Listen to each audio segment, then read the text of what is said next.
Good morning, everyone.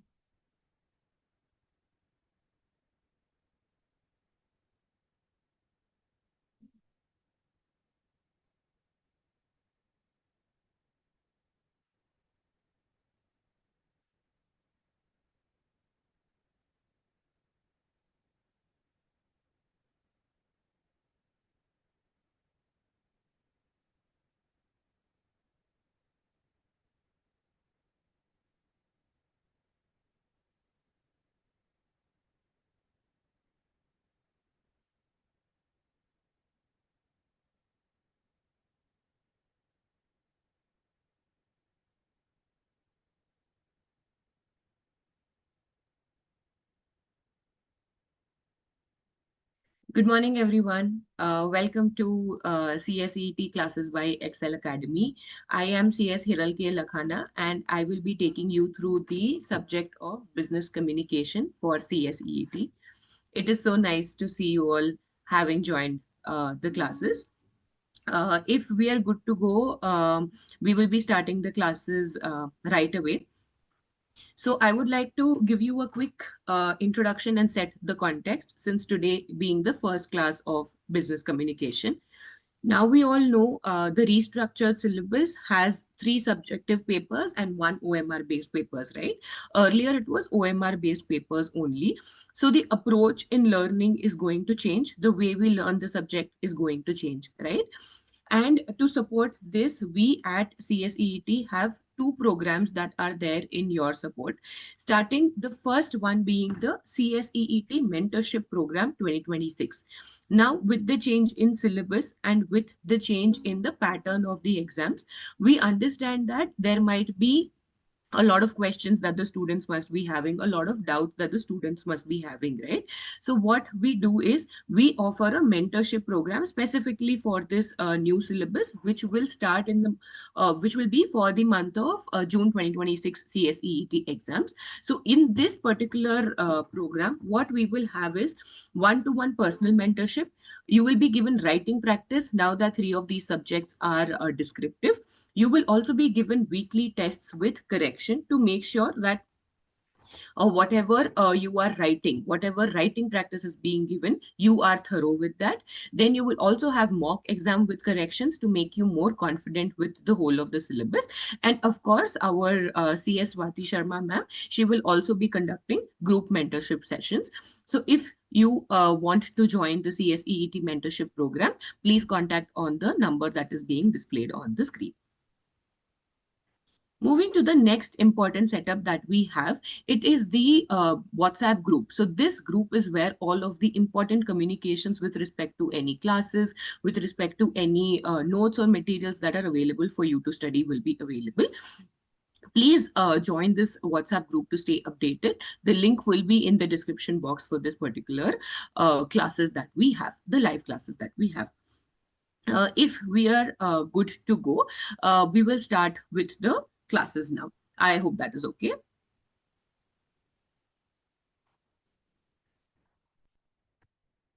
Yes. So now, before we begin with the classes, I want to understand and set the context of this particular subject that we have, right?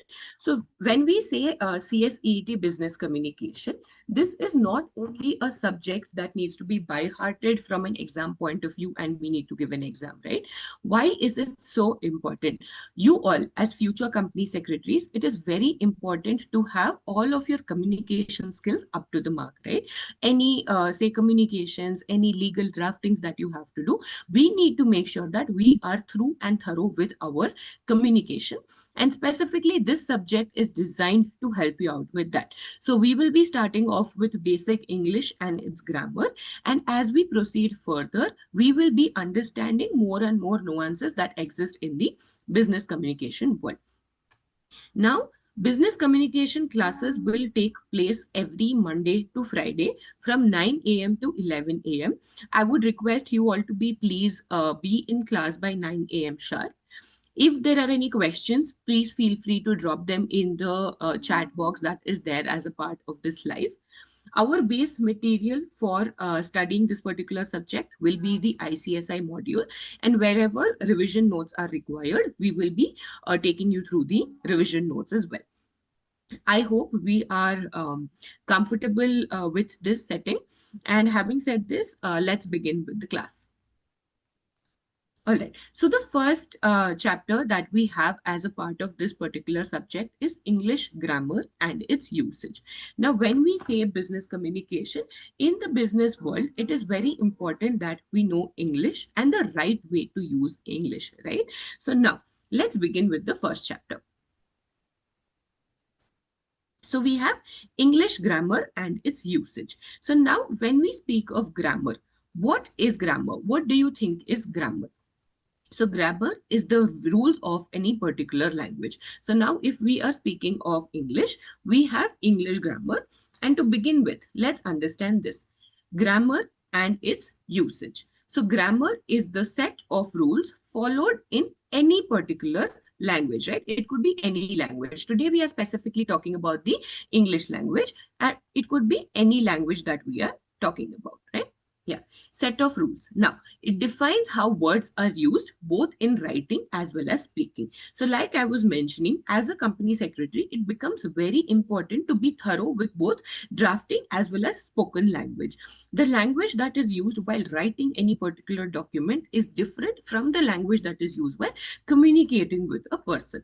The communication could be in the form of meetings, it could be in the form of conferences, so on and so forth, right? So it is very, very important to understand what set of words to be used when we are using the language in writing as well as in case of speaking. There are two words which gain utmost importance when we speak of grammar. So we have accidents and then we have syntax. So accidents means using the same word in different formats, right? Using the same word in different formats. So let's take the example of one of the word help. Okay, now I can use the same word in different ways. Now, he was of great help. Let's take this sentence. He was of great help. She helped him. And the last one, she is a helpful person, right? So now if you see here, help, the same word help is being used in multiple ways within the same sentence. So let's say, for example, he was of great help, right? Here, help becomes a noun. Next, she helped him. This becomes a verb, that is an action word. The last one is she is a helpful person. Now, this is an adjective. So here, accidents means using the same word in different ways depending on the situation. Next, coming to the next part is syntax. So syntax is knowing how to frame your sentence. So let's say, for example, you are thorough with the words that are supposed to be used in a sentence, right? That does not necessarily mean all your sentences will be structured correctly. So let's take an example for syntax here. So let's say I am saying, I went to school, right? This sentence sounds grammatically correct. Yes. Now, let's say another example. All the four words are correct. Okay. I have I went to in school, right? This sounds correct.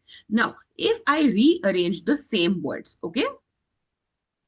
So let's say to school went I.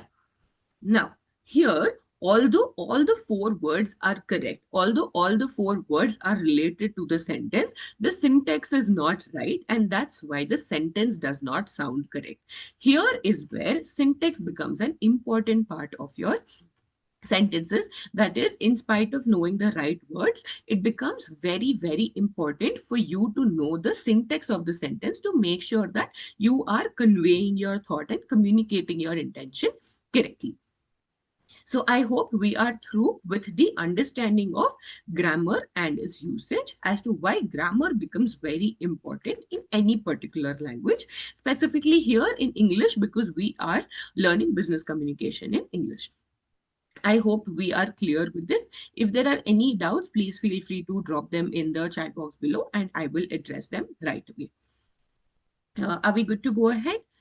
Can I get a yes in the chat box?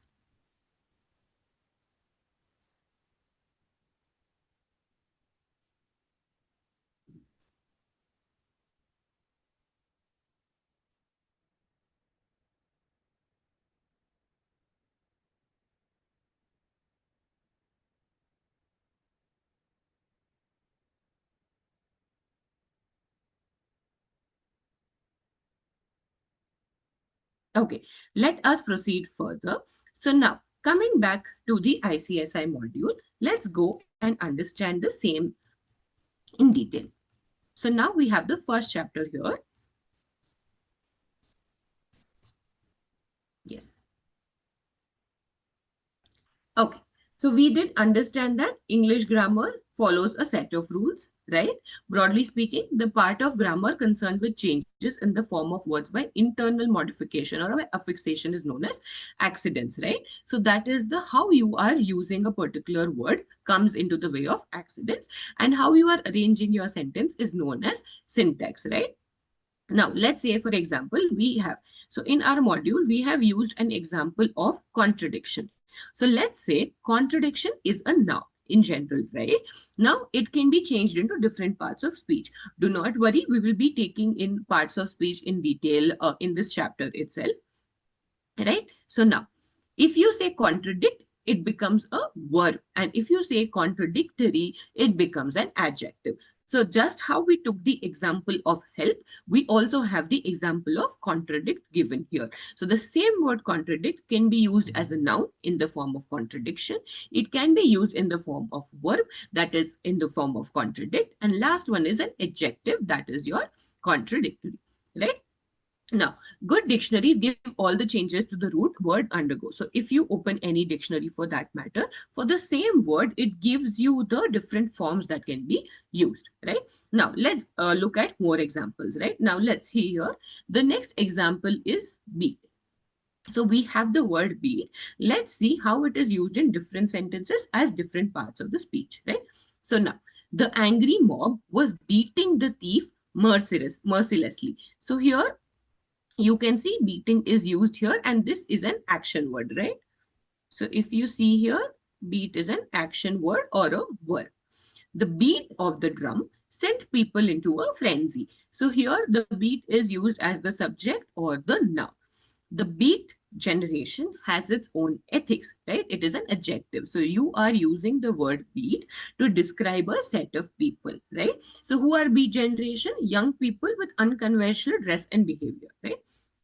Now, going on. So now we've understood the example, the first example being help, the second example being contradict, the third example being beat, and we have another last example of confirm.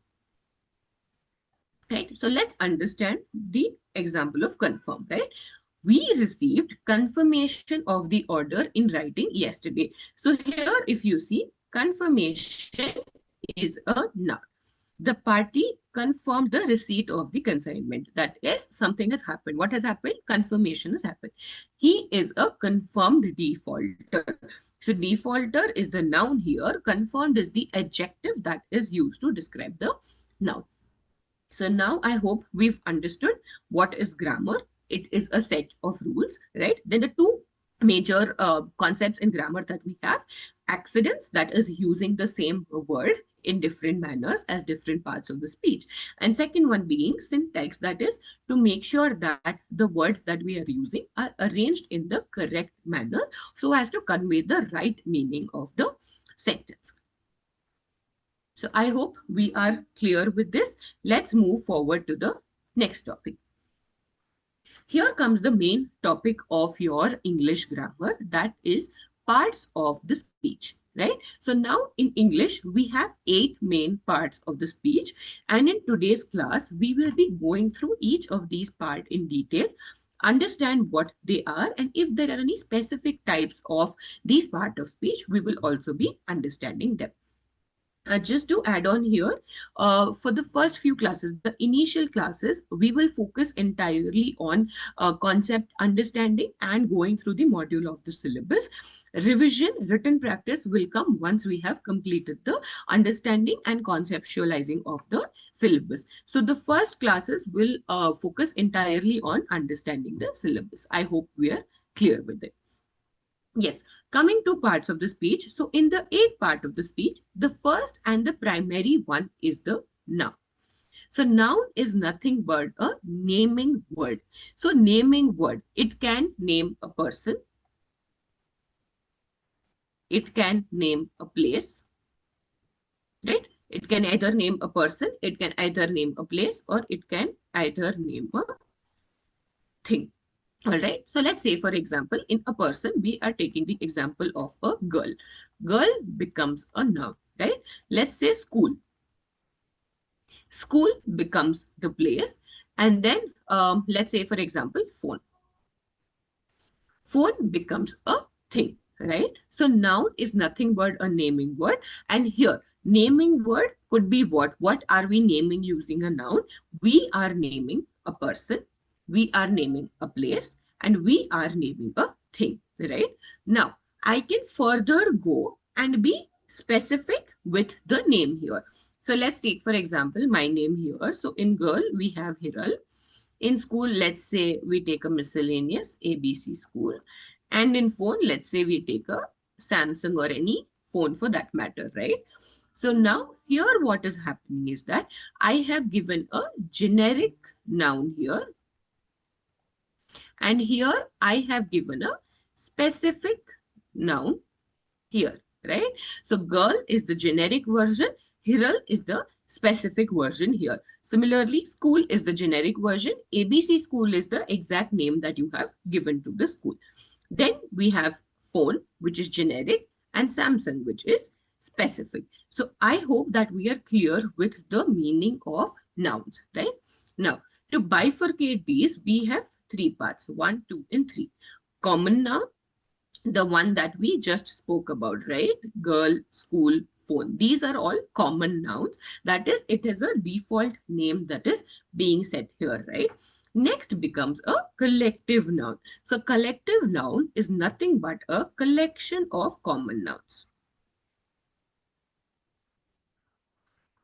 Collection of common nouns.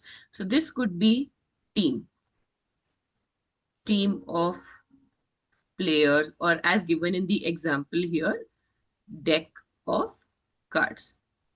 So you are combining all of the nouns here and giving them a collective name. That becomes a collective noun. Common noun, again, a generic name that is given. Proper noun is you are further defining the common noun that we have given earlier.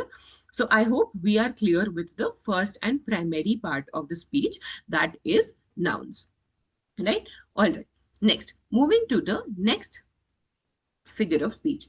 So we have pronouns, right? So pronouns are those part of the speech that is used in the place of nouns. So let's say, for example, I am saying person A. A goes to school. A likes science. A is a topper. Now, if you read these three sentences, grammatically they are correct, but are they good enough for communication? No. Why so? Because we can see that the name A is repeating here multiple times, right? So here, what we can do to avoid this, we can say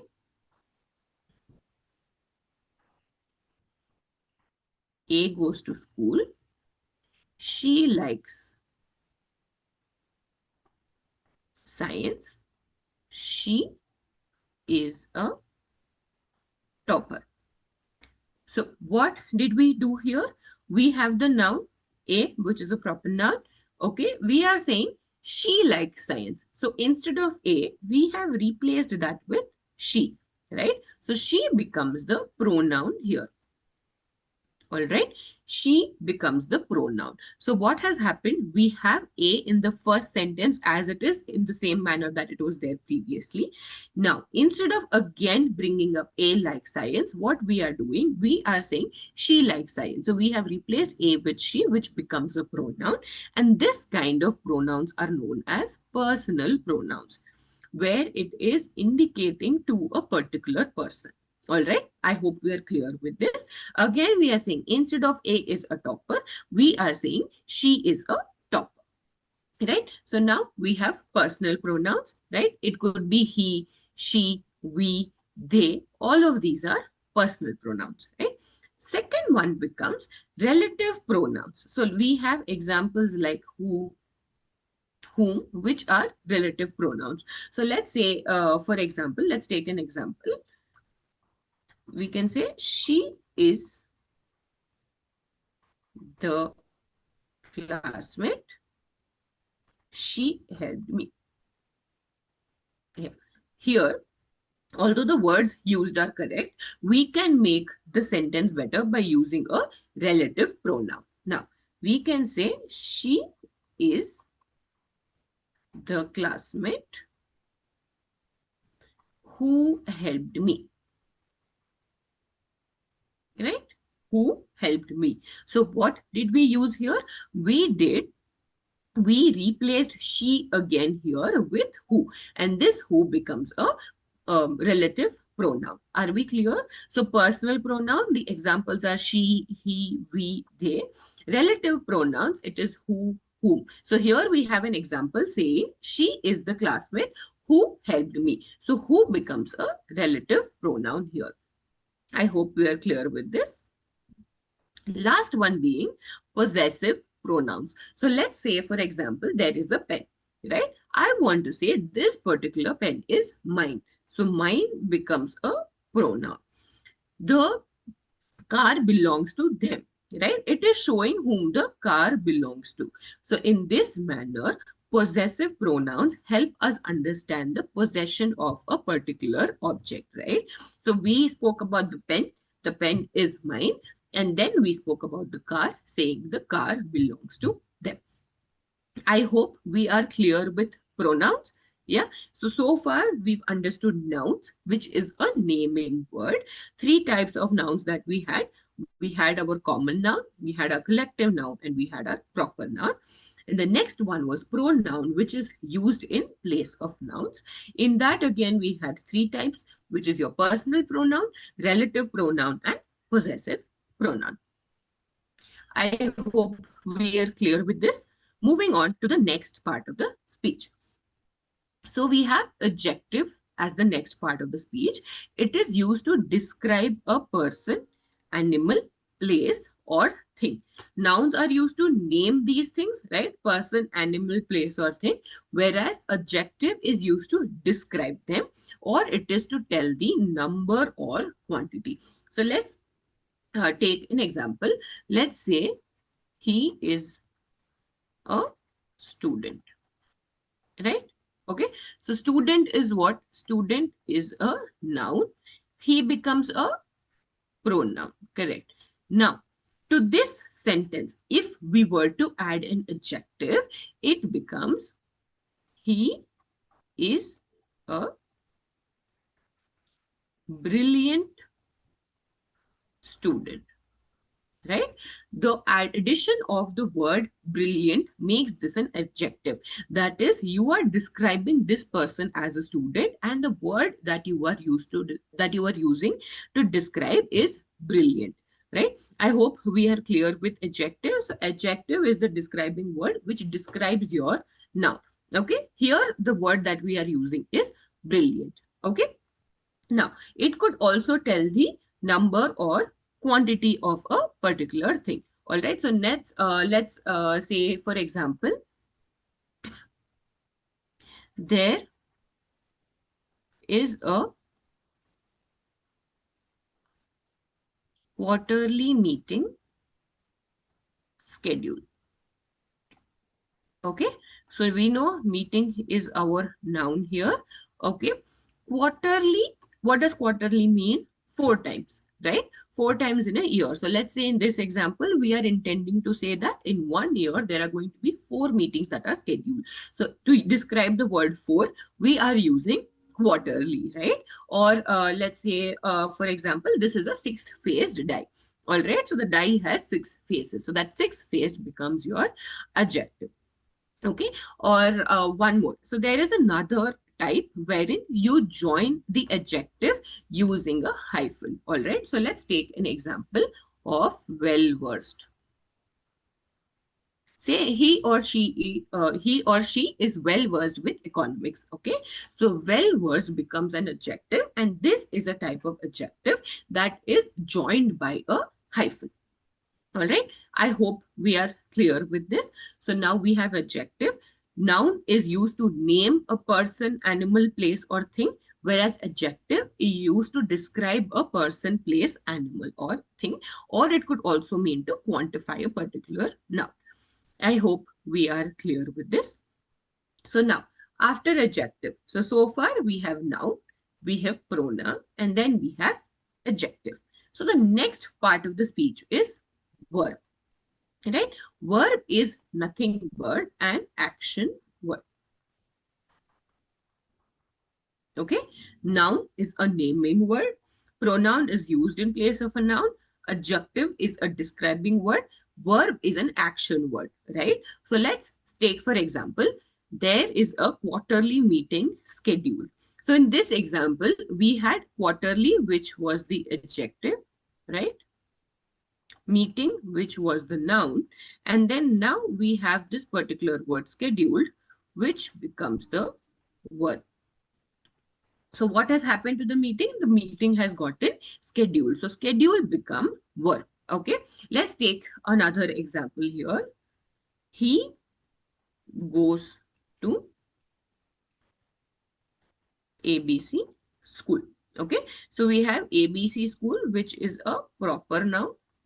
Right? Why is it a proper noun? If it was a common noun, it would have been only school, but we are specifically mentioning the name of the school here, saying ABC school, right? He becomes the pronoun, goes become the action word or the verb that is there in this particular sentence. So verb or the action word is one of the most important part of the speech in any given sentence. Okay, it tells what the person or the thing is doing. I hope we are clear with this. Yes, moving on to the next one. So the next one is adverb. So adverb is something which amplifies your word or the adjective that you have done. Okay, now let's say for example, let's take an example of he teaches well.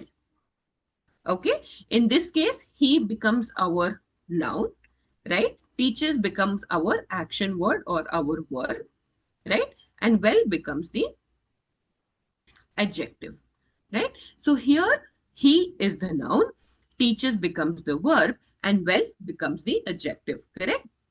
So in this case, what happens is that, let's say I add a word here. So instead of he teaches well, I add it to say he teaches quite well or very well. So the words here, so the words quite or very, these two words become our adverb.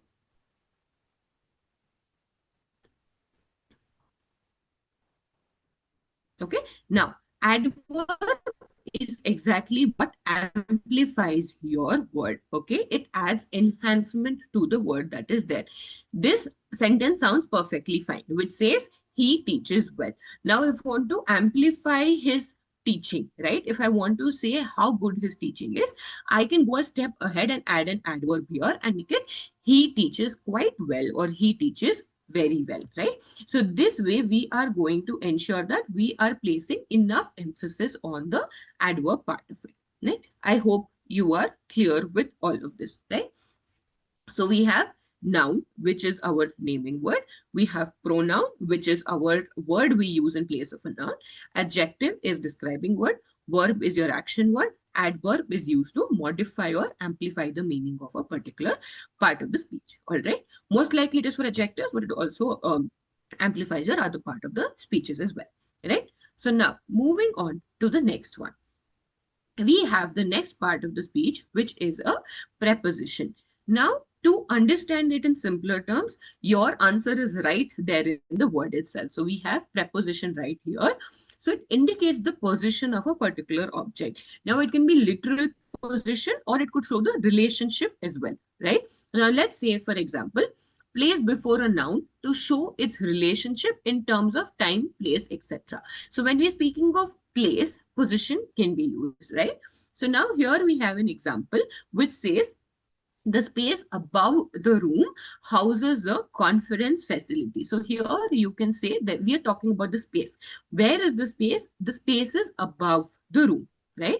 So here in this case, above becomes your preposition, right? It is indicating where is the conference facility. In the example that we have shown here, we have a football, right? So we can say the ball is inside the box, right? So which is the preposition here? The preposition here is inside, correct? We are indicating the position of the ball. So that becomes your preposition. Or let's say, for example, um, we are we are ahead of the syllabus or schedule. In this case, we are showing that, so let's say, for example, we were supposed to complete the classes by 15 days, but we are finishing within 13 days itself. So in that case, we can say we are ahead of the syllabus or the schedule. So in this manner, we can use preposition to indicate the relationship between a noun. I hope we are clear. It can be the literal position or it can be the position in terms of time, right? The next part of the speech is conjunction. Conjunction are conveying related ideas. So these are parts of the speech where we connect two particular sentences. The most common conjunctions are and, or, but. Okay, so now let's say, for example, we've been using the example of a student, right? So we can say she is a student and she takes part in numerous events.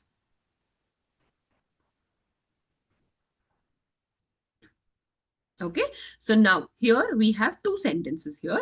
She is a student and she takes part in numerous events. Alternatively, we can also say she is a student and takes part in numerous events if we want to avoid the usage of she. So here, what becomes the conjunction? We have and, which becomes the conjunction here, right? Are we clear? So the first example we have is of and. Let's take another example. She studied well, but did not pass the exam. So what has happened in this case? In this case, the earlier sentence we had joined using and, whereas this sentence we are joining using the conjunction but. Okay, so what are the two main conjunctions? One we have and, other one we have but. All right. Next is correlative conjunctions. So these are conjunctions which are used together no matter what. So examples are neither nor, either or. So let's say, for example, here. Yeah. So the first example that we have here, either you inform them or I will do so, right? So here what is happening? I am saying either you inform them or I will do so. So if you can see here, this comes in a pair. So either or. In a similar manner, Now, in a similar manner, we have another one, neither nor. Okay. Neither he is good in studies nor in sports. So if you see here, these are the conjunctions which are used together no matter what. So let's say any sentence has neither, it will also have nor. In a similar manner, if any sentence has either or either, it will always have or. So this is what is known as your correlative conjunctions, wherein you are using the words to join a sentence, and these words always come in pairs, right? I hope we are clear with this. Now, coming back to the last one, that is the interjection. So, interjection is the one which we use to express strong feelings, right? So, these are often words. To remember it in a simple manner, these are often words which are accompanied by an exclamatory mark, right? So, it is to express strong feelings or strong emotions. Let's say, for example, wow, that is a beautiful building. So, in that case, your wow becomes your interjection. Or oh, I forgot about the test. O becomes your interjection, wherein you are expressing strong feelings or emotions. These are usually accompanied by a exclamatory mark. These are the 8 parts of the speech that we have in the English language, and these become very important for you to understand so as to ensure that you are using the correct part of the speech in the correct sentences. Now, to quickly summarize, let's do a quick revision here. Yes. Yes. So to quickly summarize here, we have parts of the speech. So the first one. So how many parts of the speech do we have? We have 8 parts of the speech. The first one being a noun. What is a noun? A noun is a naming word. All right. It can name a person, place, animal, or thing. All right. The second one is pronoun. So pronoun is used in place of a noun, right? The third one is adjective. Adjective is nothing but a describing word. Again, it can describe your person, place, animal, or thing. The fourth one is verb, which is your action word. What the subject of your sentence is doing, right? The fifth one is adverb, which modifies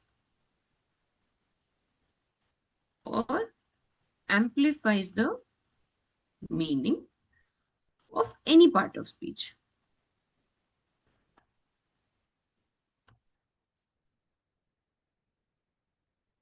The sixth one that we have is preposition, which indicates the relationship on the basis of the place or time. Seventh one, we have conjunction, which joins two sentences. All right. And the last one, we have interjection, which are used to express feelings or emotions. So these are the 8 parts of the speech that are there in the English language. If you have any doubts, please feel free to drop them in the chat box below. If this is clear, we will proceed to the next part of it.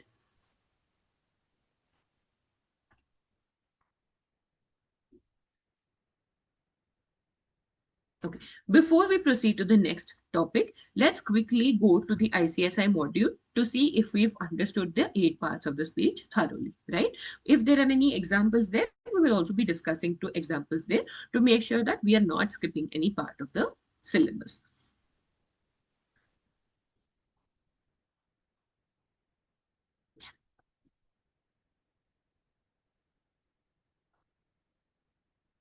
All right.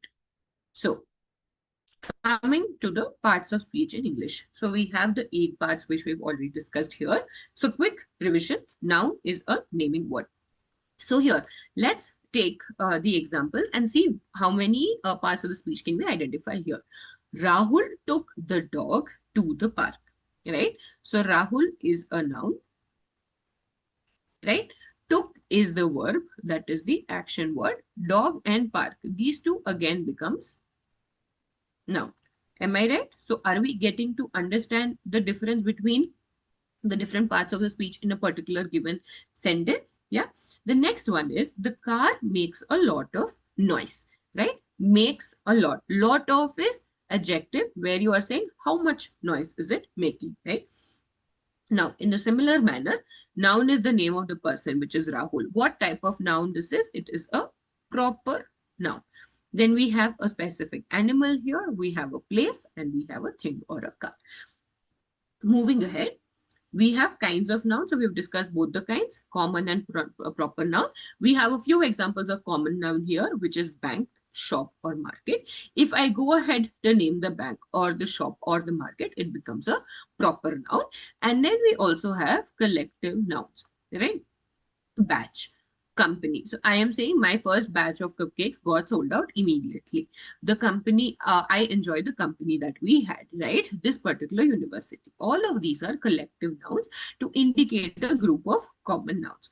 Next one, we have proper nouns, which are particular places. So it's very specific or particular. So we have India, LNT, Delhi, and January. Moving on to the next one, we have pronouns. So pronouns, again, there are 3 types. What is pronouns? It is used to replace a noun or it is used in place of a noun. So we have personal pronoun, that is I, we, you, she, he, it, us, them, right? It is indicating to a person or a thing. Next one is relative pronoun. So now here it is a pronoun which is used to join 2 sentences. So as you can see here, it can be used as a pronoun and conjunction both at the same time. This is the boy who saved my life. So who becomes your relative pronoun here? And the last one that we have is your possessive pronoun, which shows that this is mine. This house belongs to them. This house is ours. So these are all possessive pronouns. Next, adjectives, it is used to describe a particular word or noun. Yeah. So here in this example, we have Rani is a clever girl. So Rani and girl, these are both nouns. Girl being a common noun, Rani being a proper noun. Clever is an adjective. You are using the word clever to describe whom? To describe Rani, right? He gave me 6 books. So again, words which indicate the number or quantity of something also becomes your adjective. Next is 2 or more words can be joined with a hyphen to form a compound adjective. So we took the example of well-versed, right? He's well-versed with economics. In a similar manner, we have an example of government finance. This is a government finance project wherein you can see project is the noun and you are using these words government finance to define that particular noun or to describe that noun. As we move forward, the next one is the word. Word is basically the action word, right? Action word. So now to understand its origin, it comes from the Latin word verbum, meaning a word, right? It is the nucleus. What is nucleus? It is the core or the most important part of a sentence, right? What a person or a thing does. Rohit runs. Runs become the verb. Rings. Rings becomes the verb. What is done to a person or a thing? Ram is beaten. Door is broken. The sentence meaning is same, but it's just that the way in which the sentence is given, the positioning of the verb becomes different. What a person or thing is. The boy is hurt. The chair is broken. So all of these becomes your verb. Next one is adverbs. So what does adverbs do? They either modify, amplify your meaning or qualify your meaning. So let's say, for example, we have the first example here. Small investors find it very difficult to invest wisely. How are we expecting them to invest wisely? Now, there is another one here. Very. It is difficult. We know that. But what are we saying? We are amplifying it by saying it is very difficult. And to invest wisely, we could have said small investors find it very difficult to invest, but we are saying wisely. So wisely becomes the adverb which we are modifying the meaning of invest, right? The CEO is an exceptionally sharp manager. So sharp is your adjective here. Correct? You are using the word sharp to define the manager, which is an adjective. But the addition of the word exceptionally adds value to the word sharp. So I hope you are understanding adverbs, right? The next one, we have exceptionally right. All of this. The cash counter is behind you. I want to say specifically right behind you. Right becomes the adverb. All right. Next, preposition. Preposition, again, it shows the relationship or the position of a particular noun. Now we have the same example. The space above the room houses the conference facility, right? So now, let's say, for example, we have, yes, now more prepositions here. So we have above, across, ahead. We said, right, we are way ahead of our syllabus. Along, at, away, over, round. All of these are prepositions which can be used in various different sentences, right? If at any point of time you feel like more examples are required, or you would like to understand any particular concept better, please drop down your comments in the chat box below. The next one is your conjunction, which is to join words, okay, or convey related ideas. And our two most common conjunctions, the first one being your and second one being your but. Then we have your correlative conjunctions. We check neither nor either or, not only but also, right? He's not only good at sports but also good in studies, right? Both and whether or, all of these become your conjunctions and correlative conjunctions. And the last one is interjections, which are used to express strong emotion or feeling, right? We discussed words like wow, oh, all of these becomes your interjection.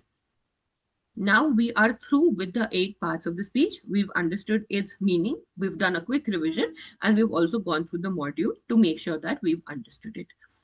I hope we are clear with this. Moving on to the next topic of this particular chapter. So the next topic that we have is the active voice or passive voice, right? So active voice or passive voice. Firstly, what is voice? Voice is the manner in which your sentence is framed. Voice is the manner in which you convey a particular sentence. Now, there are two voices. To understand voices, let us understand these types. So, we have the active voice and then we have the passive voice. So, what is active voice? Active voice is something that we use frequently in our conversations, right? Mostly verbal. And these are pretty direct, right? So we have an example here saying John built the house. Pretty straightforward. John is our proper noun, built is our verb, house is our common noun. So if you see here, active voice, we are being direct. So we are being direct and saying that John has built the house. On the other hand, passive voice, this subject becomes the main subject. Okay, this particular noun becomes the main subject. So here we say that the house was built by John. Both communicate the same meaning, but the manner in which it is communicated is what differentiates active voice from passive voice. So active voice, we are saying John built the house. Passive voice, we are saying the house was built by John. So if you say subject performs the action, who is the subject here? John. So let's say, for example, any sentence has three main parts. So we have subject plus verb plus object. Okay, so these are the three key parts of any given sentence, any basic sentence in the English language. So in this case, we have John built the house, right? It's a very simple sentence. Now, John is the subject, built is the verb, house is the object. In case of your active voice, your subject comes first, your object follows later. In case of passive voice, your object becomes the main part of the sentence. So your house comes first. House was built by whom? By John. So your subject is towards the end of the sentence. Active is usually the ones that we use in our daily conversations, right? Passive is the one which is used in more in written communication, right? Written, especially in legal documents. So as future company secretaries, you will be going through a lot of documents, a lot of legal manner in which documents are drafted, and that is where your passive voice is going to come in. So I hope we are clear. Active voice and passive voice. Let's take another example here. So let's say she baked the cupcakes. This is active, right? Your main subject is she, baked is your verb, and cupcakes are your object. Now, let's make it into passive voice. The cupcakes, your object comes first. The cupcakes were baked. Baked by whom? By her, right? So the manner in which you display your noun also becomes different. In active voice, I have used the word she, whereas in passive voice, the same word becomes her. Okay, this is how your active voice differs from your passive voice. Coming to the next topic of the English language are articles. So articles are the words which comes right before your noun. Okay, these are words which come right before your noun. In this, there are two types of articles, which is indefinite article and definite article, right? What is indefinite article? In this case, you are not talking about a particular noun. You are talking about any noun, okay? I want to purchase a chair, okay? So a chair becomes, in this, a becomes your indefinite article, right? Now, in indefinite article, there are two types. One is a, one is an. So a is used before a noun which starts with a consonant and is used before a noun which starts with a vowel, right? So let's say, for example, I'll just write this better.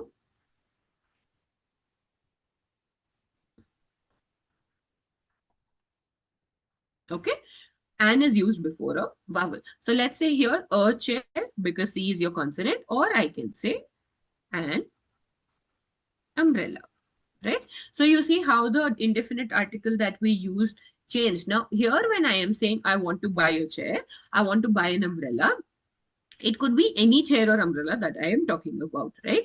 Now, when does your definite article come into picture? Let's say I saw a chair across a shop in my near my house, and I want to buy that chair itself, right? Then I begin to use the article the. So let's say I want to buy the chair I saw yesterday. So here in this case, we are not talking about any chair, but we are talking about a particular chair. Which is the chair? The chair that I saw yesterday. So you see how the use of the article changed depending on the situation. If I was talking about any chair, then I would have said, I want to buy a chair, right? Buy a chair.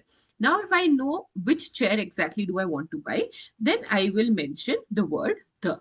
I want to buy the chair that I saw yesterday, which is indicating the exact chair that I am talking about, right? So we are clear with tenses now. Sorry, with voices. That is your active voice and your passive voice, right? And then we have articles. In articles, we have two types.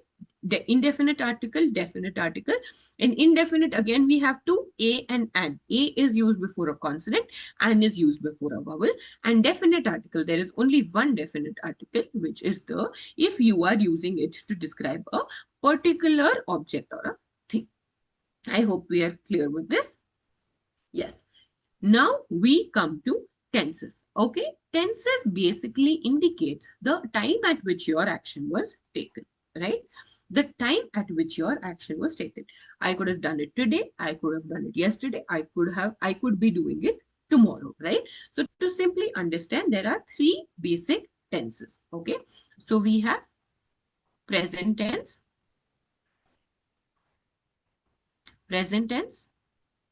past tense, and future tense. Let's understand this with an example. Now, I am saying I write this letter to my mother. Okay, which means I am still writing it. It is ongoing, which makes it present. I am doing it. Okay, this becomes your present tense. The next one is I wrote the letter yesterday. All right, which means that this is already done. Okay, which means that this is your past tense. And next is I shall write another letter tomorrow, which means that I have not done it yet. I'm not doing it now. I will do it later, later being tomorrow. So this becomes your future tense. Okay, present is something that is ongoing, right? Ongoing or current. Past is something that is already done, and future is something which is yet to be done. I hope we are clear with the three basic tenses: past, present, and future, right? I am going to school today, or I go to school 6 days a week. I went to school yesterday. I will be going to school tomorrow, right? Now that we have understood the three basic tenses, let us deep dive further and understand the types of tenses within each of these types, right? So let's take the example of your present tense. In your present tense, you have further subtypes, all right? So we have simple present, which is pretty direct, right? I read a book. Okay, I read a book. This is your simple present. I am reading a book, which means that the process is in action. Okay, this is in progress or in action. All right. Present perfect. Now you see in the difference between simple present and present perfect, there is I read a book. I have read a book. So now you can see the addition of the word have makes it present perfect. And then there is present perfect continuous, which means that I have been reading a book. How do you know it's continuous? Because there is the use of the word reading. How does use of the word reading make it continuous? It means that it is still in progress or in action, right? So now let's say, for example, what are the basic three tenses? So the first one we have is present tense. The second one that we have is past tense. And the third one that we have is future tense. To divide these categories further or have its subtypes, we have simple present, present continuous, present perfect, and present perfect continuous tense. In the same manner that we have our simple present, we will have our simple past, simple future, and the other categories in the same manner as well. I hope you have understood it. Good morning. I see a student entering the class now. Good morning. Yes. Let's move on to the next part, sentence constructions. Maybe what we will do now that we have understood the three things, that is our voices, tenses, and articles, let's have a quick look at the module to ensure that we are thorough with it. All right. Okay. So we understood grammar first, we understood parts of the speech first, and now we have the different types of voices. So now let's come to the first one, which is we have our active voice. Yeah, active is shorter, direct, and empathic.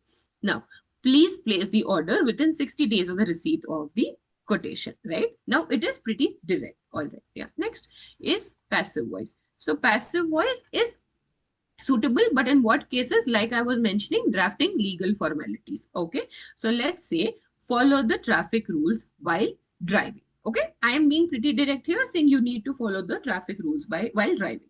Now if I bring the traffic rules first, right, in this case what happens is that traffic rules should be followed while driving, or let the traffic rules be followed while driving.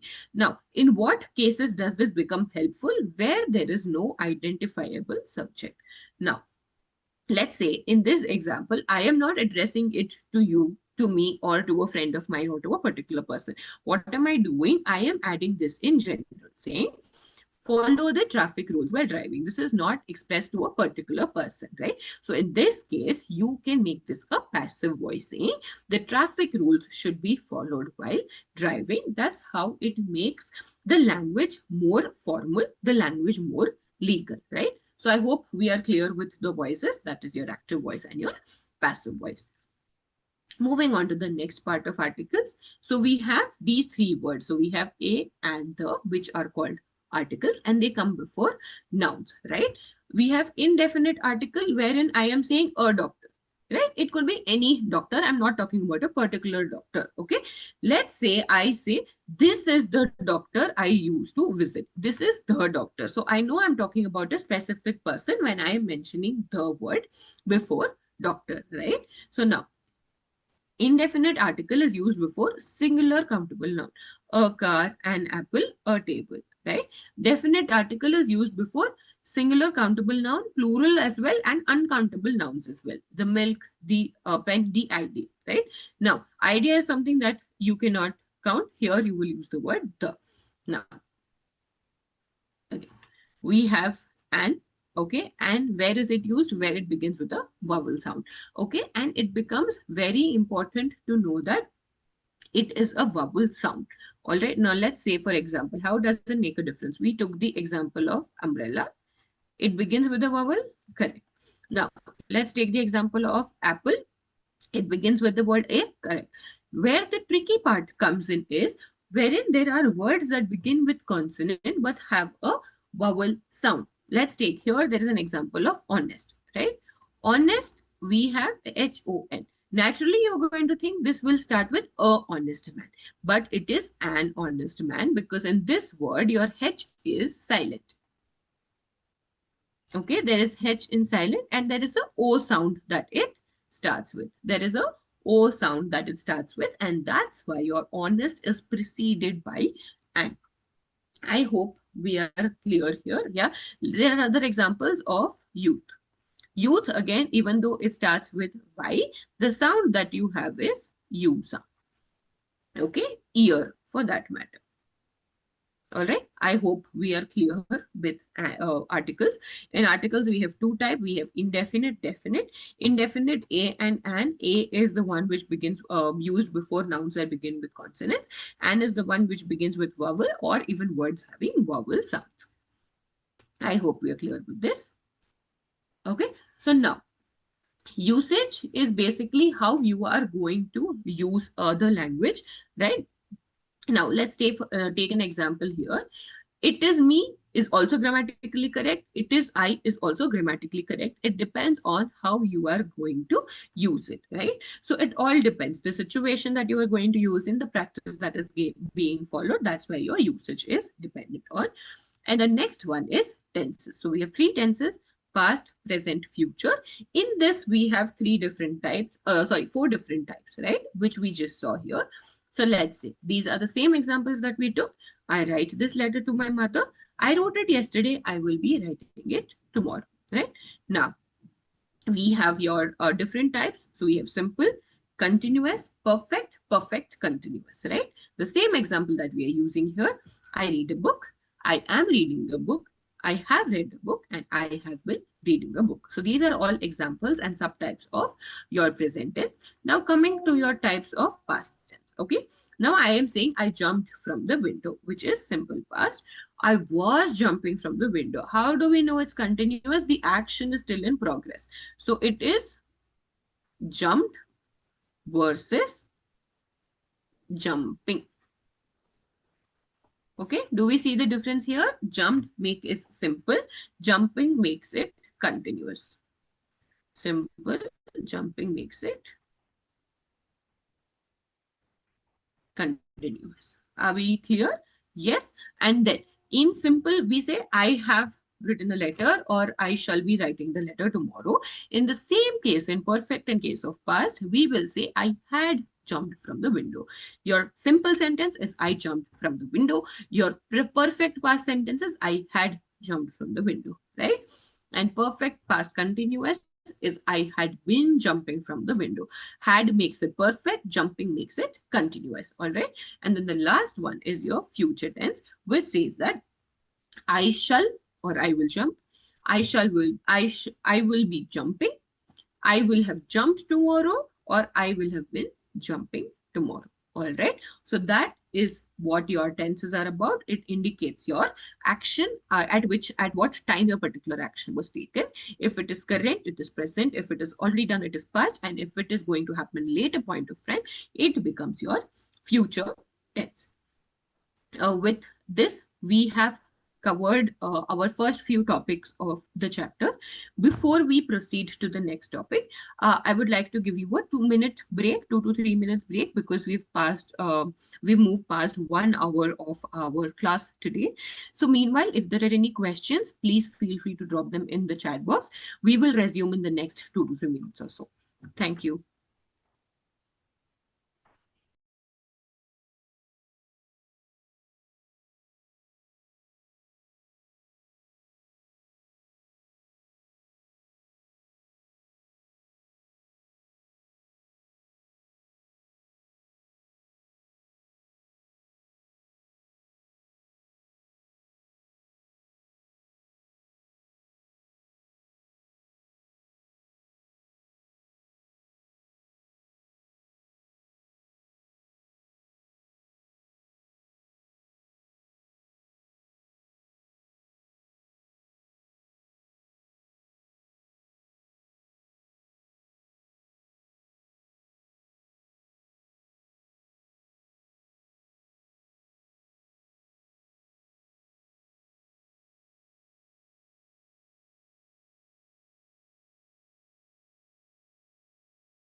All right, class.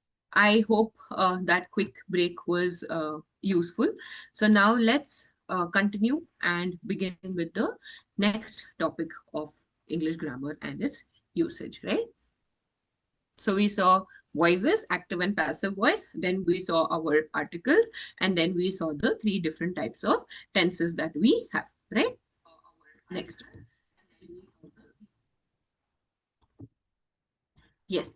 Now coming to our sentence construction. So sentence construction, what was a sentence? So while we were understanding active and passive voice, we understood that our basic sentence contains three things.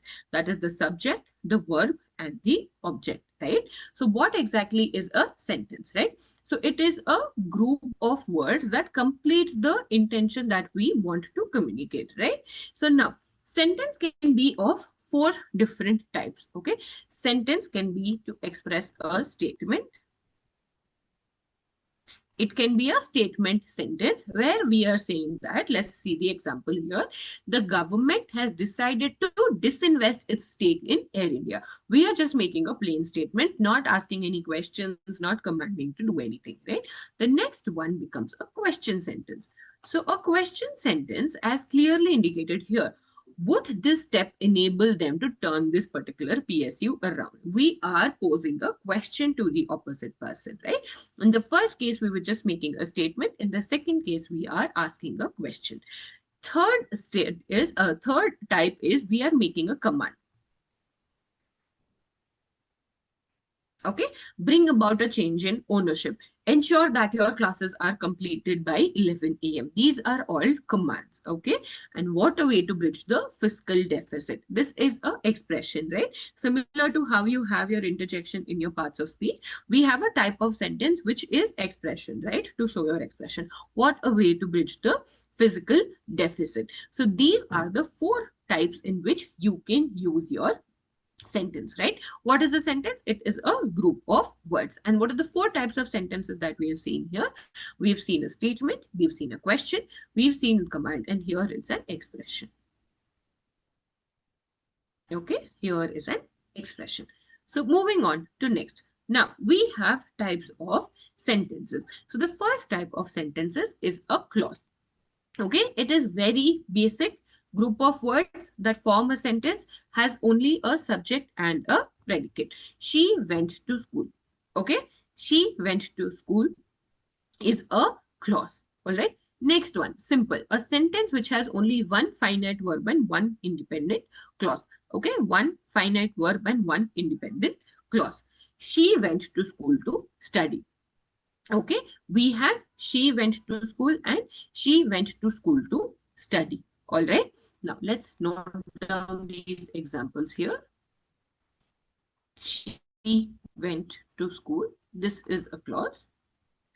Next, we are saying she went to school to study. Right. This has how many? One finite verb and one independent clause. Okay, what is the one finite verb? School. What is the independent clause? To study. With two or more independent clauses, that becomes your compound sentences. Now, she went to school, comma, to study and to learn dance.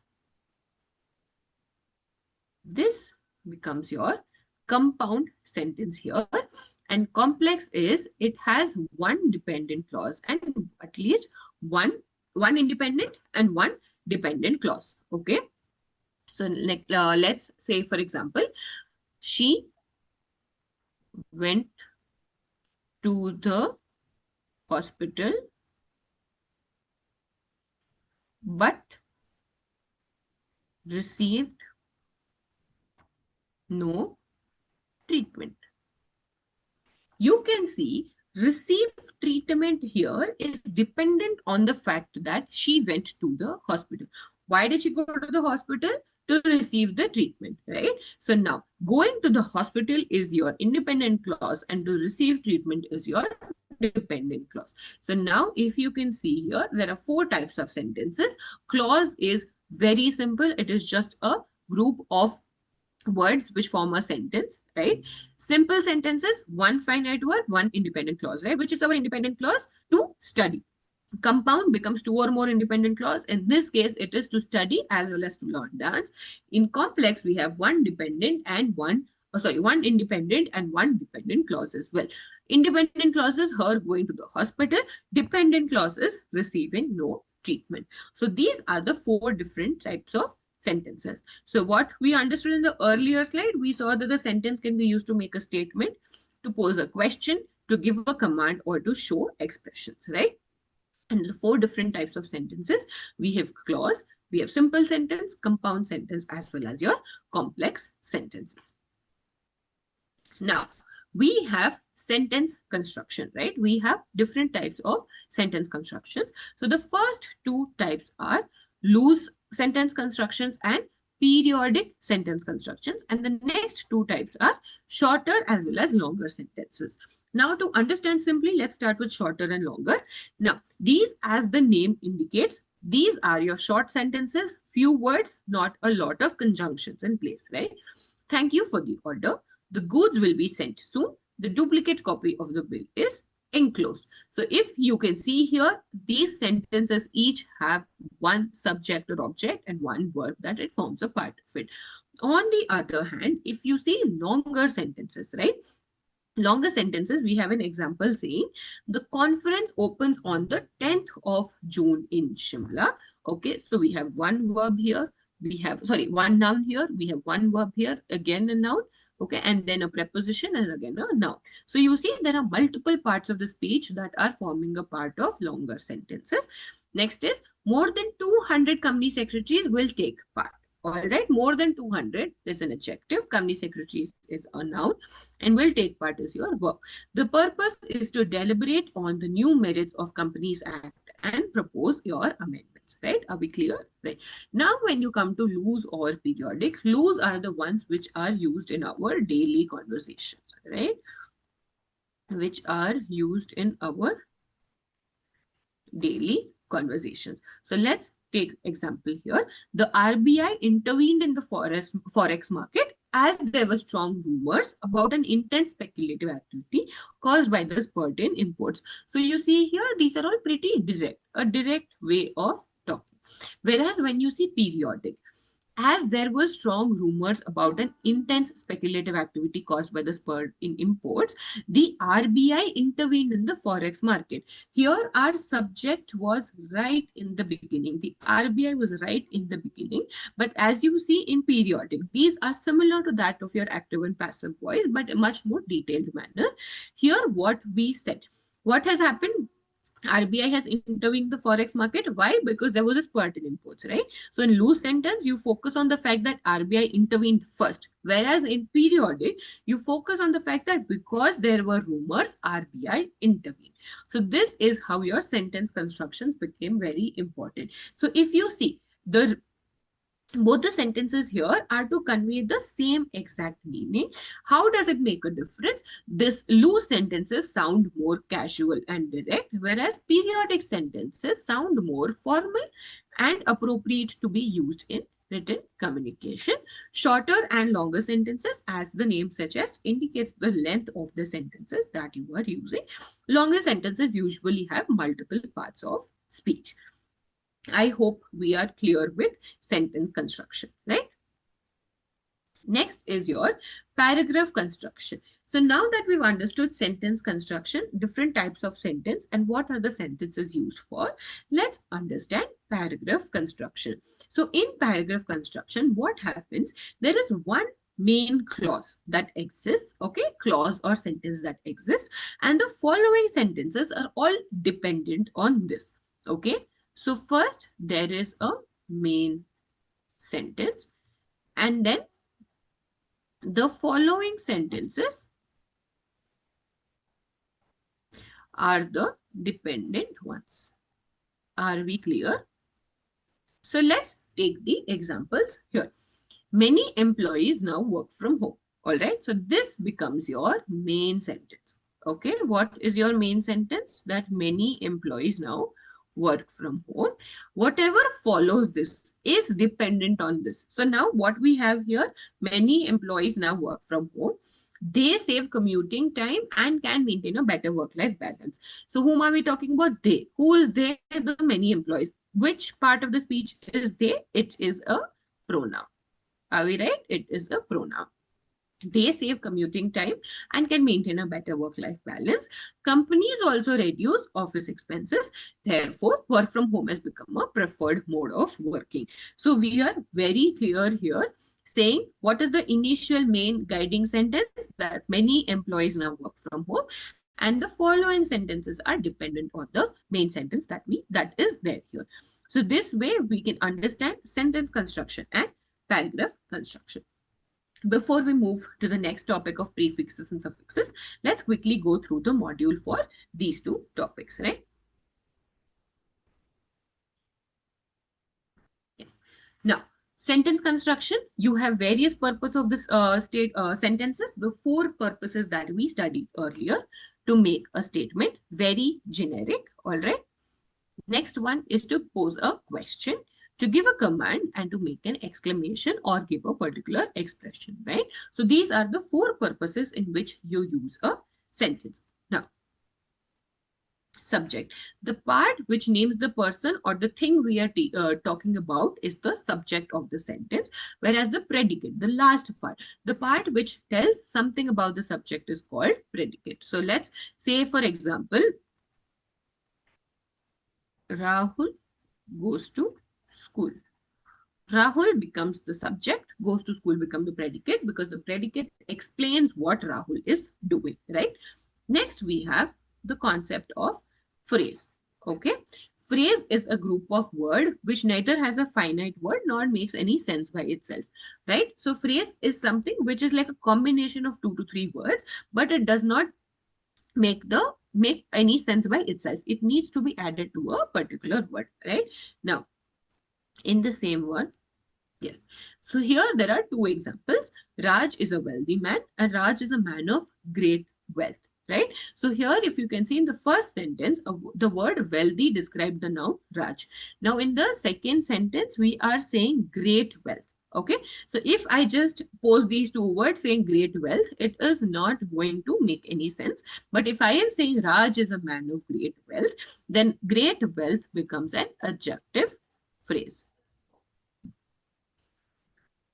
Yes, great wealth becomes our adjective phrase. So phrase is a combination of words which by itself do not make any sense, but when added to a sentence or joined as a part of the sentence, they become a phrase depending on the type that they're using.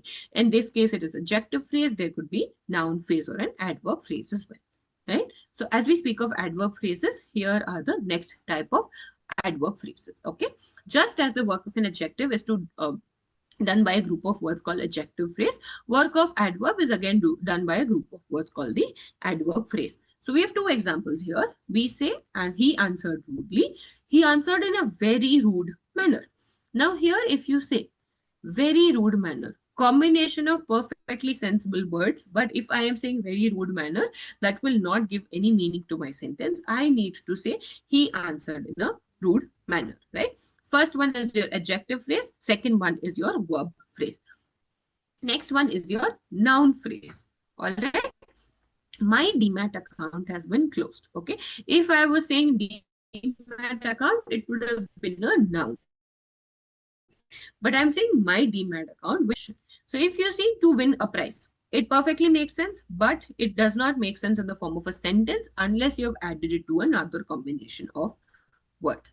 I hope we are clear with the way sentences can be used. That is your statement, your question, your command, and your exclamation.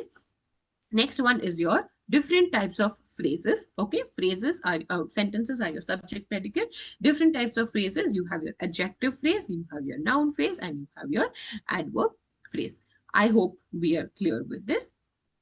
Then again, we have our types of sentences, different types of sentences. First one, the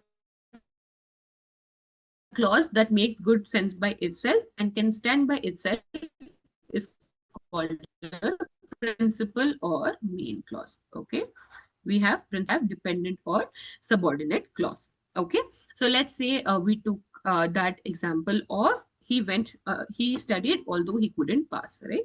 He studied becoming the main clause, he couldn't pass becoming the subordinate clause. Now, if I'm saying he couldn't pass, it is not making sense because I need to give context to the sentence earlier.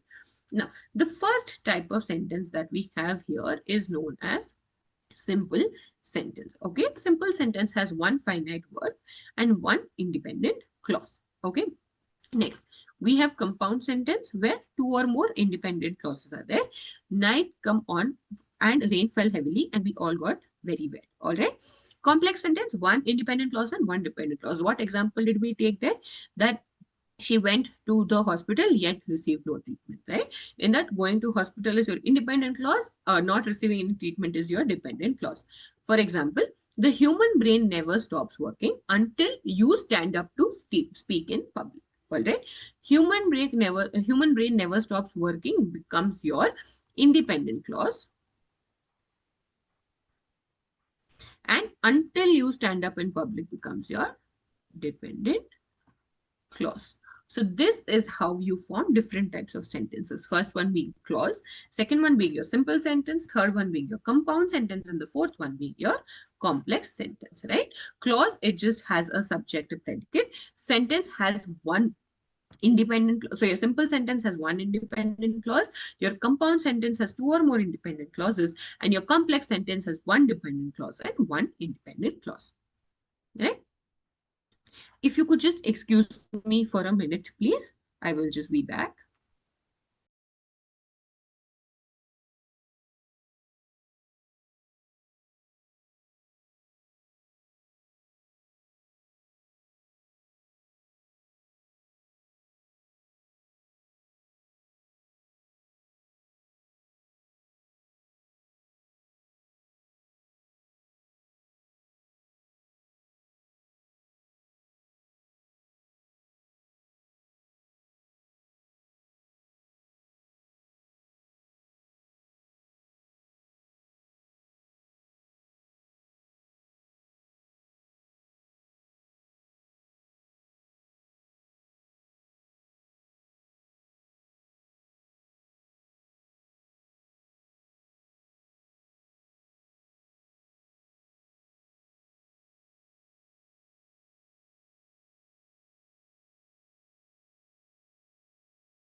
Thank you for waiting.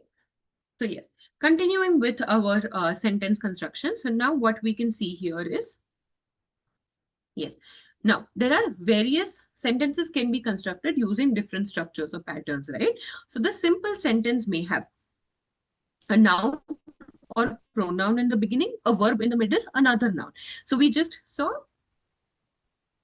subject plus verb plus object. Am I right? So we have a noun or pronoun in the beginning. I can either say Rahul or I can either say he. Verb. Okay, I am saying went. Another noun, school. Rahul went to school. This is how you form your sentences. Next, we have an example here. The budget affects the stock market. Your budget is your primary noun, affects is your verb, stock market is the second noun that we are using, right? Subject plus verb plus object. This is very important when we are framing a sentence. Otherwise, the sentence may seem incomplete, right? Mail this letter is the shorter form of you mail this letter. So now there is this concept of imperative sentence. Imperative is it is implied, right? Now, if I am talking to a friend of mine and I tell her mail this letter, right? I am not telling her you mail this letter, but it is implied that she should be mailing the letter. So now here I am saying mail is letter, which is imperative sentence. I hope we are clear with sentence constructions. We understood the four types where sentences are used, the meaning of phrase, the meaning of clause, simple sentence, compound sentence, complex sentence, yeah, and imperative sentence. Then we have the four types again: loose, periodic, short, long. right? So let's say, for example, loose sentences, like I was mentioning, it is used in direct or casual conversations, simple style of letter writing. Okay, this is the example that we saw. Periodic sentences are difficult to write, more written in written conversations, and were your main part. So what did we see in the example? RBI intervened, right, in the forex market. In case of our loose sentences, it is happening right in the beginning, but in case of our periodic sentences, it is happening towards the end, right? So if you can see here, as there were strong rumors about an intense speculative activity caused by the spurting imports, the RBI intervened in the forex market. So the main thing is happening towards the end in case of a periodic sentence. Again, more difficult to use, less used in your casual or daily conversations. Now, on the basis of length, very clear, like the name suggests, we have shorter sentences and we have longer sentences. I hope we are clear with this. Next, we have paragraph construction. Like I mentioned, paragraph construction, it starts with the main idea that is set in the first sentence, and the following sentences follow the main idea, right? Again, we can have shorter paragraphs, longer paragraphs. If we have shorter paragraphs, it keeps the point very clear and easy to grasp the reader's attention. So I hope we are clear with all of the topics that we have studied so far, starting with why English grammar is important, right? Accidents and syntax. Then we have the 8 different parts of the speech. Then we have the 2 voices, active and passive voice. And then we have the 3 types of tenses, that is your past tense, present tense, and future tense. And now we've understood sentence constructions, the purpose, the types, as well as paragraph constructions. Do we have any doubts so far in the topics that we've discussed? If you have any, please add it in the chat box below. Or if you've understood everything so far, please give me a yes in the chat box. That will really help me move forward. I'll just give a minute.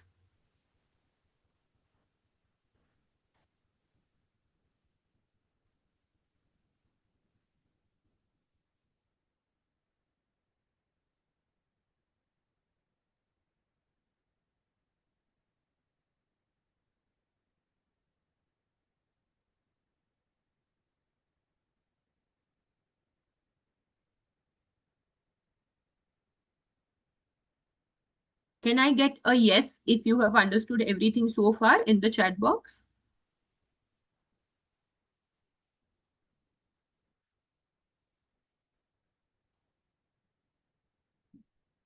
All right, then I'm assuming everyone has understood whatever we have discussed so far. Moving on to the last topic of today is what we have as prefixes and suffixes. So let's deep dive into it. Now, prefixes is a word that is added in front of another word to change its meaning. Okay, so as the name suggests, pre means prior. So prefixes are words that is added in front of another word to change its meaning, right? Now, there are different types of prefixes which we will all be studying one by one. So here I have the example of happy. Okay, but the minute I add un, it changes the meaning entirely, right? So I was happy versus I am unhappy. It gives 2 different meanings entirely. So happy is the word here and un becomes the prefix here. So prefix is a word that is added prior to the word to change its meaning, right? So we have the root word which is happy, un becomes the prefix. Now, there are various group of prefixes which we will be understanding one by one. The first one being our supportive prefixes, which means that you support the root word. The root word is the word before which your prefix is added. So now we have one example here, which is pro. Okay, so we have market and I'm saying pro market. That is, you are in support of market, life and pro life. Similarly, if I say active, I can say proactive. So the first type is your supportive prefixes, wherein the first example that we've taken is pro. Now, of course, if we have supportive prefixes, we have something that is opposing as well, right? Now, opposing prefixes, your example is your anti. Anti is nothing but against. So, pro is you are in support of the root word. Anti is you are against the root word. Okay, antibody, antisocial. So she is a very social person. He is a very antisocial person. So I am changing the meaning entirely. In case of pro, I was adding support to the word. In case of anti, I am saying that it is against. Negative prefixes. Negative denotes absent of a specific word, right? Now let's say she is an honest person. She is a dishonest person. So what does this mean? This means that there is an absence of honesty. What is there? There is an absence of honesty. Justice, injustice, right? Whatever was done to him was in an injustice manner. So injustice is basically absence of your justice. Okay. So we have supportive prefix, we have opposing prefix, that is the opposite. Negative is the absence. It's the absence of honesty. It is the absence of justice. All right. So now this is how. To understand the next few prefixes, we will be routing back to the module. But I hope you understood these type of prefixes, right? So we have supportive, which is say a pro-life. All right. Second one is anti, opposing, antibody, antisocial. Third one is your negative prefixes, which is the absence of something. I hope we are clear with these three types of prefixes. Let's go back to the module to understand the further types, right? Prefix is the word that is added at the beginning of another word or at the beginning of the root word that exists, right? So when we say dishonest, right? So we have dishonest. So this is your, sorry, your honest is your root word and this is your prefix, right? This is your negative prefix, which means your absence of honesty. I hope we are clear with this. Next, coming to all the different types of prefixes that exist, right? So first one, supportive prefixes are for the root word, correct? We saw example of pro-choice, pro-market, pro-life. Second one is your opposing. It is against that particular word, okay? Opposed to or against. Okay, so now let's say, for example, antibody, antibacterial, antibiotic, anti-clockwise, antidote, anti-inflammatory. Let's say the medicines given are anti-inflammatory, right? That is, it does not cause inflammation, right? Antioxidant. Similarly, anti-hero, antichrist, anti-self. Then you have a few more examples here using contra, saying contraception, contraindicate, contravene, right? All of these are root words which are prefixed with contra. Similarly, counter, counterpoint, counter argument, all of these are, there's an argument and I am making a counter argument, right? So let's say I have made an offer to sell my car for say 7 lakh rupees. I am getting a counter offer to buy it for 6.5 lakhs. So that's how counter or opposing offer. Counterbalance, counterclaim. So these are all examples. So you may please refer to the module for detailed examples that are given here itself, right? Third one is negative prefixes, like we just discussed. It is the absence of something. Now, here, absence of distinguished features of the root word, right? So now, let's say I am saying moral, immoral, right? There is absence of morality, right? Atheist is the absence of belief in God, right? Symmetric, asymmetric. The diagram is very asymmetric. It means that it is not in symmetry. Are we good? And aesthetic, anesthetic, anemic, anaerobic, right? It is showing the absence of aesthetic here. Disloyal, disable, disarm, dishonest, distrust, disadvantage, right? Injustice, inactive, inconsiderate, inconsonant, incomprehensible, incomplete, incompetent, inconsecutive, and ill. Let's say literate, illiterate, legal, illegal, legitimate, illegitimate, right? So these are all, to give you a very simple example, these are like the opposites that we used to learn while we were in school. Both your opposing as well as your negative prefixes, most of them form a part of your negative prefixes. Right? We have a list of other negative prefixes as well. So let's say moral, immoral, right? Material, immaterial, measurable, immeasurable. All of these form a part of your negative prefixes. Then rest, ir.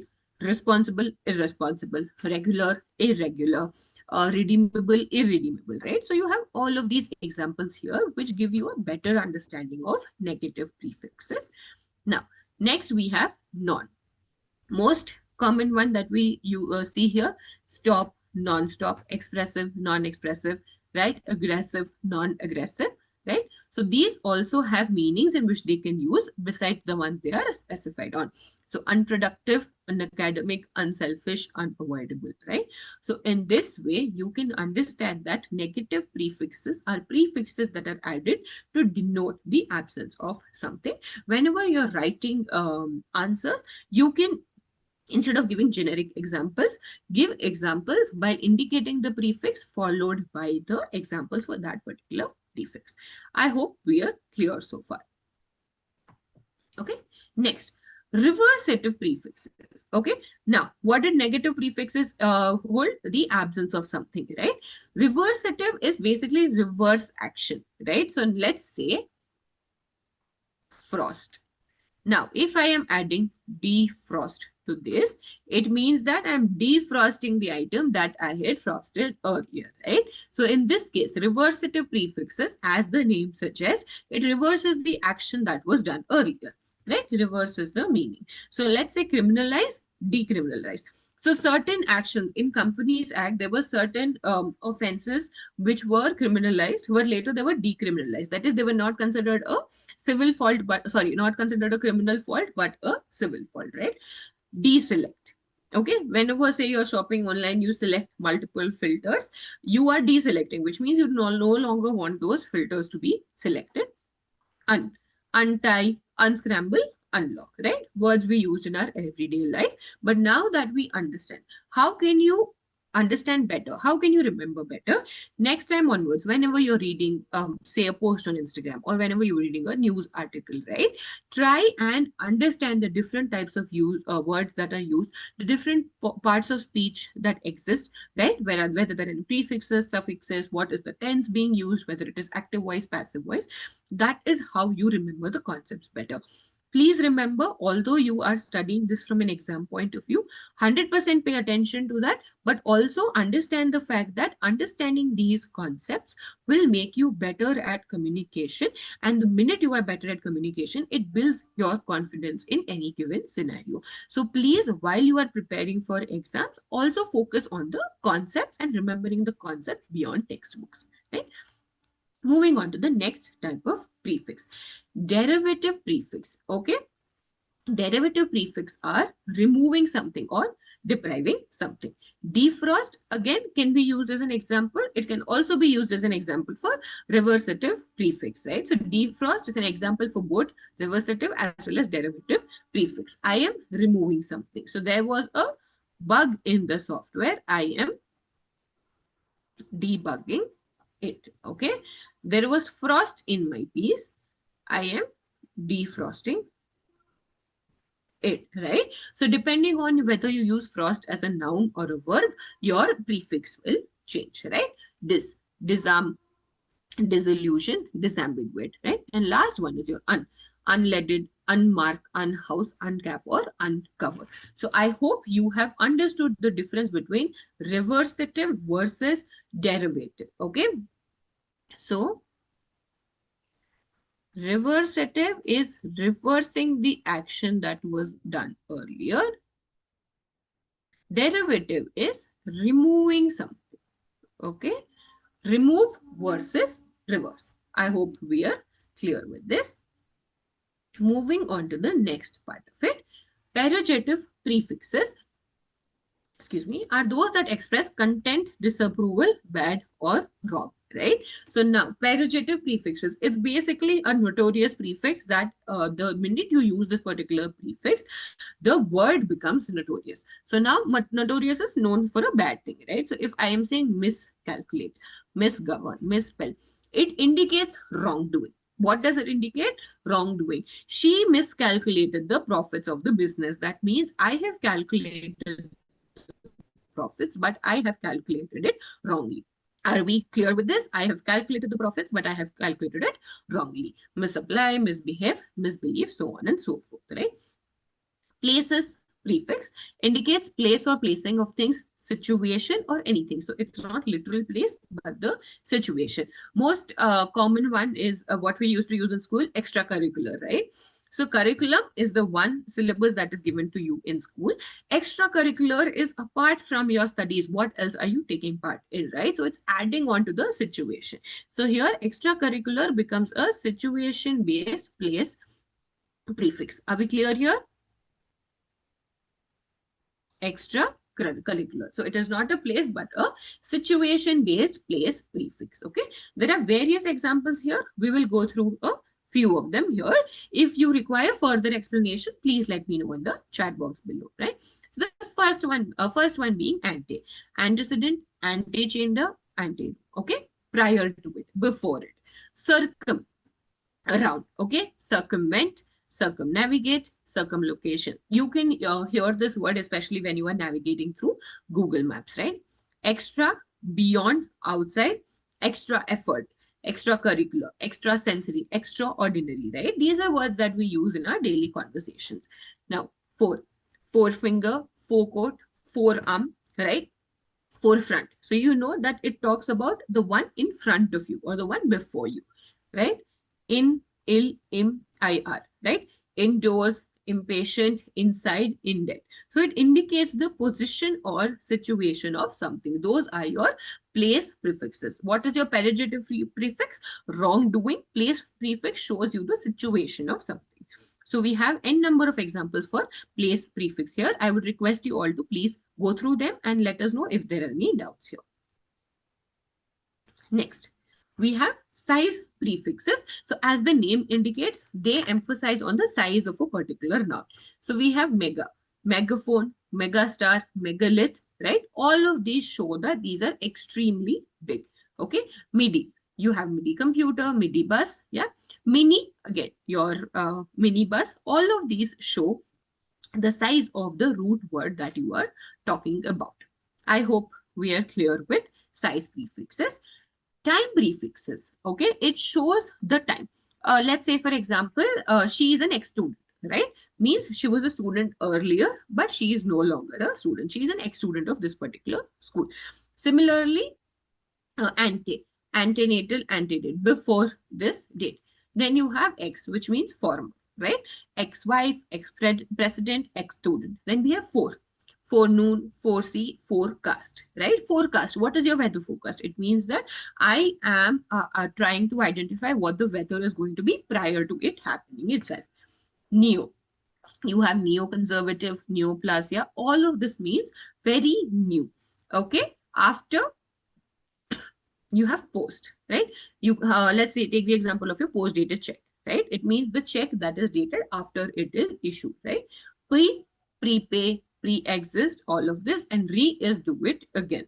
All right, so time prefixes indicate the time at which that particular action is taken. And then we have our number prefixes. Very simple. It gives, so let's say, take for example, uni. Okay, you have unilateral, unicycle. What is a unicycle? The one with a single wheel, right? Single tire or single wheel. You have your bicycles with 2 tires, right? Say bi-monthly, all of these. Again, tricycles, you have triathlons, which means a marathon with 3 different sports. All of these happen. So as you can see, there are multiple number prefixes that are given here as examples.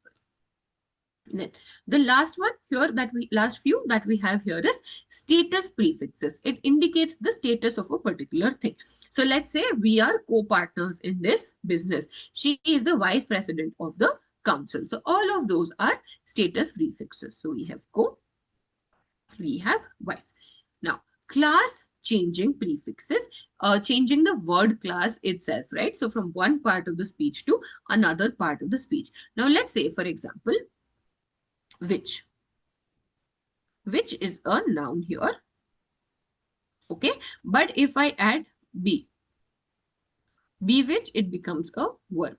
Which by itself is a noun, but be which becomes a verb, right? So sure, if you add n, it becomes ensure. So sure is your noun, ensure is your verb, right? Miscellaneous. Now there are no specific categories that these fall in, so we will just look at the examples here. So we have eco, Eco-friendly, most commonly used example, ecosystem, right? Then we have euro, euro rail, euro currency, paralegal, paramilitary. Again, para can be beyond also, paranormal, and quasi. Okay, quasi judicial, quasi intellectual. So these are all prefixes that don't follow under any particular category but are there as a prefix in the English language. I hope we are clear with the different types of prefixes that are there. Yeah. So these are all the prefixes that we have understood. Are we clear? So let's say, for example, we have support, that is for the word that we are talking of. Okay, support is for. Oppose, as the name indicates, is against. Negative is the absence of something. Reversative is to reverse the action. List, delist. Derivative is to remove something. Place prefix indicates the place or situation. Okay. Size prefix, time prefix, number prefixes, pretty self-explanatory. Class changing prefixes, where your part of speech changes. Right? So these are all the different types of prefixes that exist in the English language. Moving on to the next part, suffix. So suffix is the opposite of prefix, wherein prefix is added prior to the root word, suffix is added after your root word, right?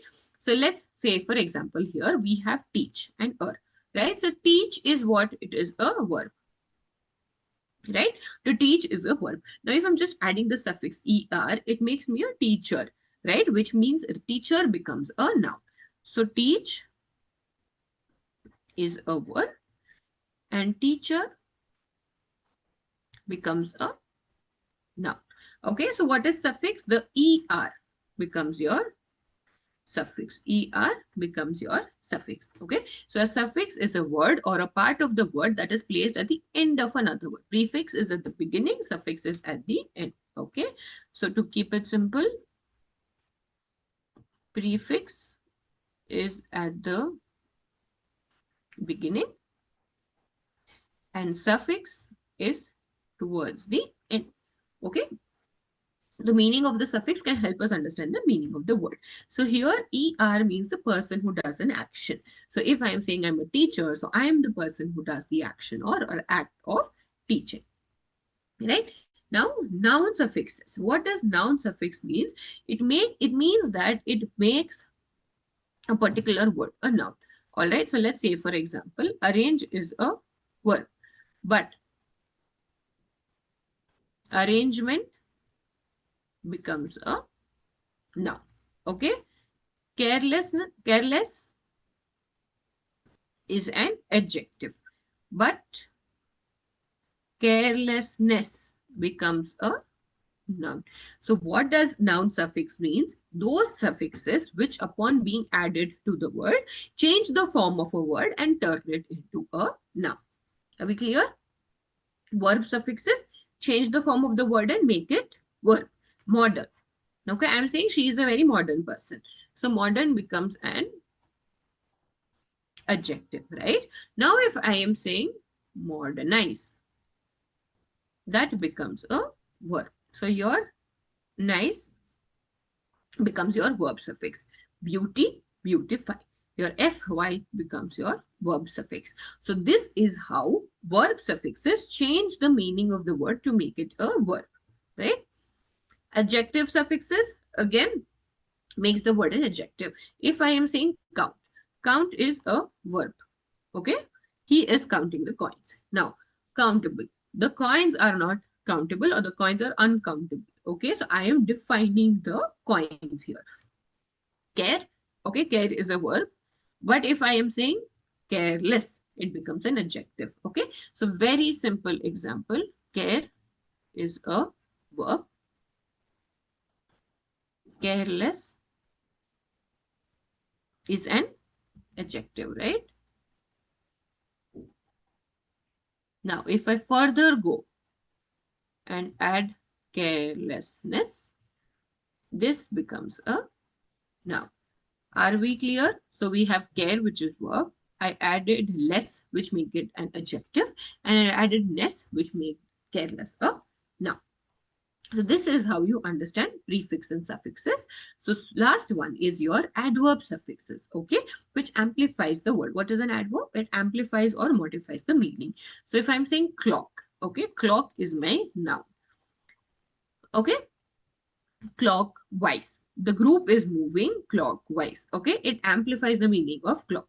Surprising, it was surprising. Surprisingly, she did not turn up, right? So that's how you make your word an adverb.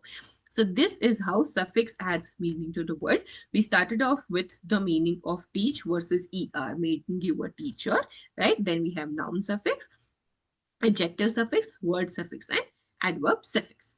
Now let's quickly go through the module before we wind up the class for today. Now, suffix.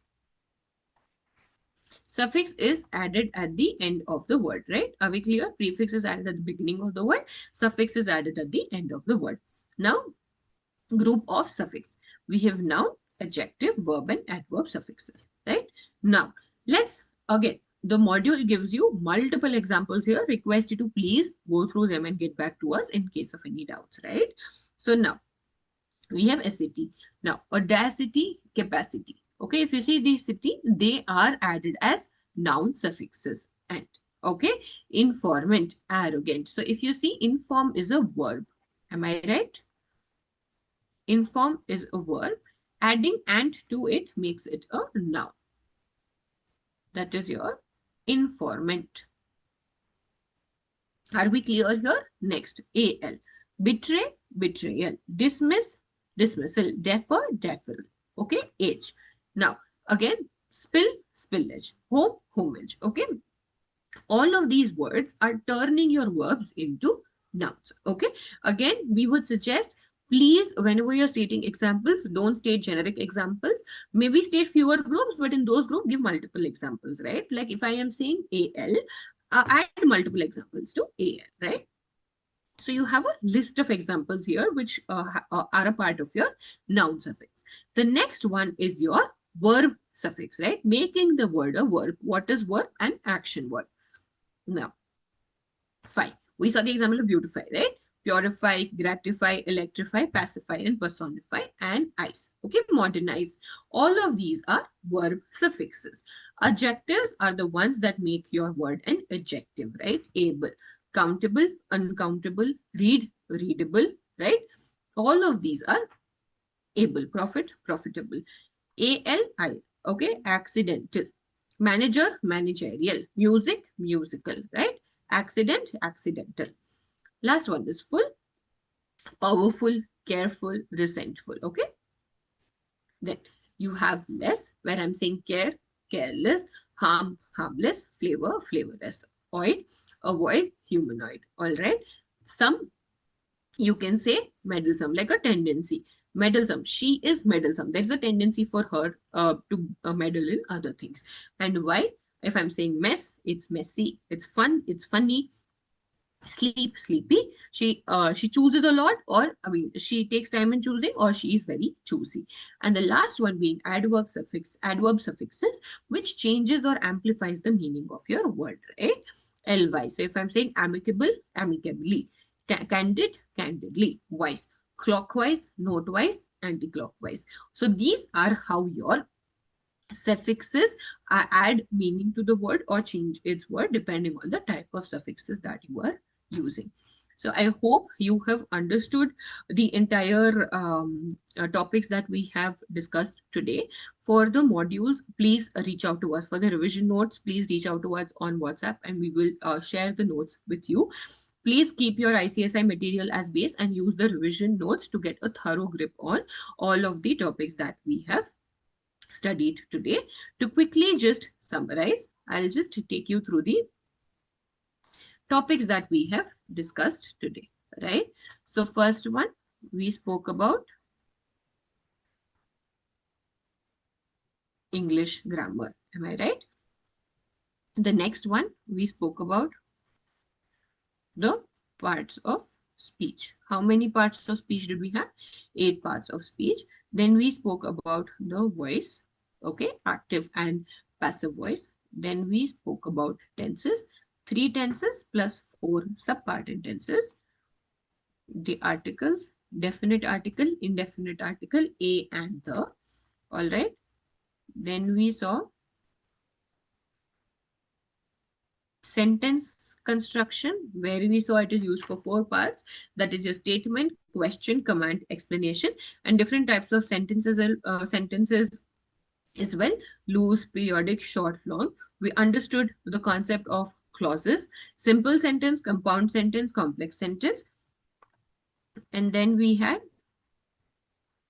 paragraph construction, where the first sentence is the main idea and the following sentences support the main idea. And then we had prefixes added before a word and suffixes. Okay, so these are all the topics that we have discussed today. We will break for today, okay, and meet again tomorrow for our 9 to 11 business communication class. If there are any questions, please feel free to reach out to us. And I would recommend you please go through these topics before coming back for the class tomorrow. So if there are any doubts, I will address them in the class itself. Thank you so much for joining today's class. It was a pleasure to take you all through the topics. I will see you again tomorrow, 9 a.m. Thank you so much.